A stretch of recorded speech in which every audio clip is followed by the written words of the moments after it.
Graça e paz vos sejam multiplicados pelo conhecimento de Deus e do nosso Senhor Jesus Cristo. Nós viemos aqui continuar a nossa meditação, e o segundo ponto da nossa meditação é quem é Deus. Muita coisa se diz sobre Deus. A última agora é que o mundo e as coisas foram criados por um designer inteligente, mas não se atribui a ele o nome de Deus. É um designer inteligente, é uma energia com capacidade de construir as coisas organizadas, como a gente conhece, mas que não é Deus. Não é Deus. Deus, na verdade, ele não existe. E nós chegamos no meio de um momento existencial da humanidade muito crítico, porque a pergunta feita a pessoas ricas, bem-sucedidas na Europa, em países de primeiro mundo, Noruega, Dinamarca, Finlândia, onde não tem crise, onde não tem nada de dificuldade social, a pergunta era: qual a importância de Deus na sua vida? E entre 85% e 89% das pessoas responderam: Deus na minha vida não tem relevância nenhuma. Deus na minha vida não tem importância nenhuma. Isso lá nos países de primeiro mundo. Quando a gente chega no Brasil, a realidade de Deus no Brasil ela é interessante. Por quê? Porque o Brasil ele foi colonizado por pessoas denominadas cristãs. Então você aprende sobre Deus no primário no Brasil. Durante muitos anos, até há pouco tempo atrás, religião era matéria de escola, da grade curricular da escola. Religião. A pessoa aprendia religião na escola. Então o brasileiro, ele trata Deus com muita naturalidade.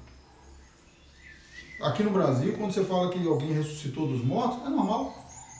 Não espanta ninguém, ninguém fica admirado. Certa vez um evangelista chegou numa cidade da Grécia e ele foi dizer que estava anunciando uma pessoa formidável. E as pessoas pararam para ouvi-lo.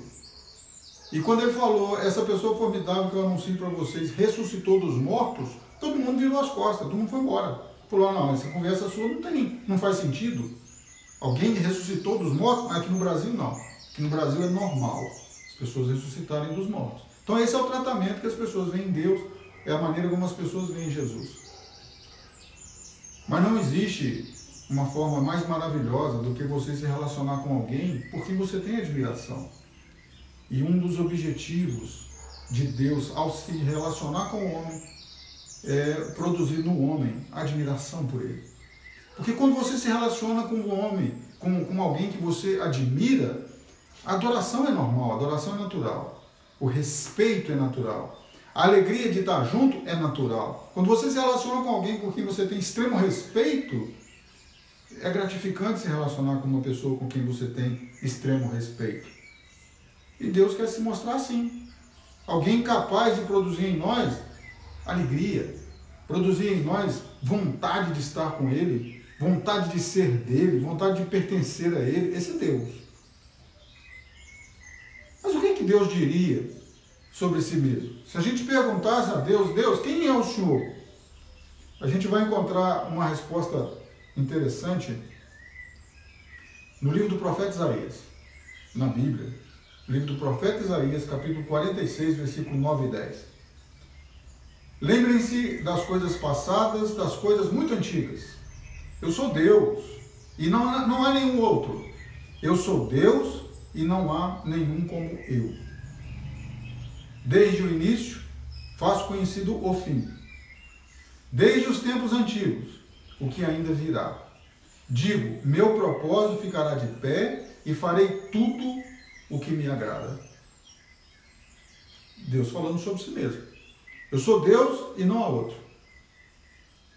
E qual que é o parâmetro que ele dá para nós de dizer que fora dele não tem outro Deus? Ele diz: olha, porque eu anuncio o fim desde o princípio.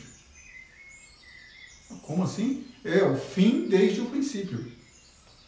As pessoas hoje, na geração 5G, como é que a gente pode pensar na antiguidade, nas coisas do passado, nas coisas antigas? Como é que a gente pensa nisso?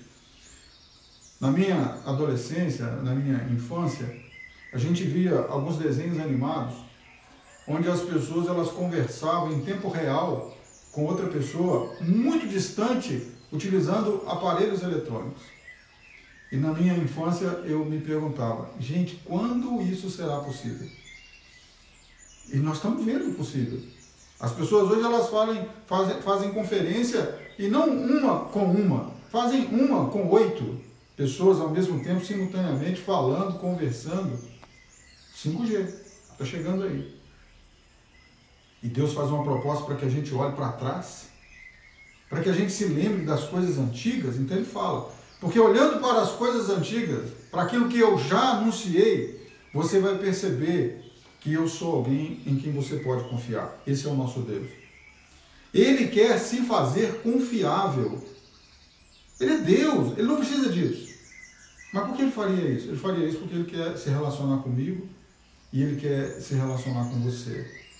E às vezes nós fechamos os olhos para essas coisas. Mas nós fechamos os olhos, nós falamos no vídeo passado que um dos motivos de nós fecharmos os olhos é porque nós precisamos nos esconder. Nós precisamos andar escondidos. Por quê? Porque o compromisso com Deus, o relacionamento com Deus vai provocar mudanças em mim. Vai provocar mudanças naquilo que eu acho, vai provocar mudanças naquilo que eu faço. Como eu não estou preparado para isso, então eu questiono Deus. Quem é Deus? Deus é aquele que estabelece o fim desde o princípio. Você vai ver, lendo a Bíblia, que Deus não coloca para nós um impedimento de termos outros deuses, de acreditarmos em outros deuses. Ele não faz isso. Ele não se incomoda que um faraó do Egito, certo dia, levante bem-humorado e diga, a partir de hoje eu sou Deus. Deus não tem problema com isso. Nós conhecemos pela história que os imperadores romanos se autodenominavam deuses e tinha quem acreditava neles. Deus não tem problema com isso. Deus tem problema é quando Ele chama a cada um de nós, pessoalmente. Não chama em grupo e não chama em bando. Deus visita cada um de nós, como Ele visitou o Adão lá no jardim para perguntar onde ele estava. Ele nos visita e nos chama, vem ser meu, vem ter um relacionamento comigo. E aí a gente então tem a opção de escolher outros deuses. Não importa o que nós chamemos Deus. Se tem na nossa vida, na nossa existência, uma importância maior do que o Deus Todo-Poderoso, Criador de todas as coisas, sustentador de todas as coisas, que quer ter um relacionamento comigo e eu me fecho, qualquer outra coisa é mais importante do que Ele. Eu tenho tempo para tudo. Eu tenho tempo para estudar, eu tenho tempo para me preparar para o vestibular, eu tenho tempo para me capacitar para crescer profissionalmente, eu tenho tempo para tudo. Mas eu não tenho tempo para Deus. Eu não tenho tempo para saber de Deus. E quando eu tenho tempo para saber de Deus, deve ter alguma coisa passando na televisão que seja mais interessante do que Deus. Deus é muito chato. Deus é muito monótono. Deve ter alguma coisa acontecendo no Netflix que para mim é de suma importância, então eu não tenho tempo para Deus. Faça isso não. Ele dá para nós um documento maravilhoso de consulta, a Bíblia. Para quê? Para que a gente saiba que Ele é de confiança, que Ele é confiável. Então Ele clama sobre si mesmo, Ele diz, olha, eu sou Deus e fora de mim não há outro. Eu sou o único Deus. Mas Ele faz isso com imposição? Não. É o que eu disse para você, não faça. Ele me dá a opção de ter outras coisas. Só que eu não encontrarei opção melhor. Porque nele eu encontro possibilidade de vida eterna. A grande decepção do homem criado no jardim, na presença de Deus, com fôlego de vida de Deus, você vai ler a Bíblia, você vai ver que todas as coisas foram geradas do nada. Haja isso, e houve. Haja árvore, houve árvore. Hajam animais, houveram animais.